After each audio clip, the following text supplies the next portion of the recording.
Hi friends! ఈ శ్రావణ మాసంలో అమ్మవారికి ఎంతో ఇష్టమైన పరమాన్నం చేద్దాము. దీనికోసము ఒక కప్పు రైస్ తీసుకుంటున్నాను. పప్పు కుక్కర్ తీసుకోండి. ఇవి రైస్ అనేది బాగా కడుక్కొని, ఒక కప్పు రైస్‌కి 4 కప్పుల వాటర్ ఏసుకోవాలి.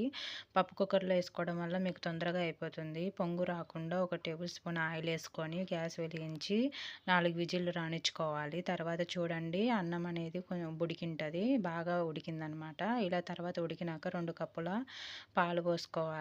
బాగా ఉడికిన తర్వాత పాలు కూడా అప్పుడు ఒక కప్పుకు కప్పున్నర బెల్లం వేసుకోవాలన్నమాట.